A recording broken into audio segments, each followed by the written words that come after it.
और ये ईयर यानी कान, कानों से भी क्या होता है? सुनाई देता है। और ये क्या है? आईज यानी आंखें। कितनी है? दो। सभी के दो है ना। और ये क्या है?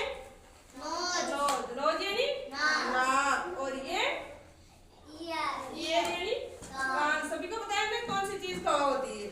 पता है? और ये क्या है? चिन। और ये क्या है? हैंड यानी हाथ। और ये क्या है? फिंगर यानी अंगुलियां। और ये क्या है? थंब यानी अंगूठा। और आप खड़ी लो, आप बैठो। अब आप बताओ आपके ईयर कहाँ है? ईयर कहाँ है? यहाँ। ईयर यानी हेयर यानी बाल। कहाँ है आपके बाल बेटा?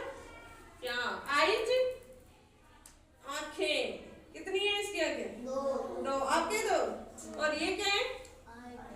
आईब्रो यानी वो है। अब चलो आपको यहाँ पे दिखाती हूँ, है ना। ये क्या हो गया? ये पूरा हेड। हेड यानी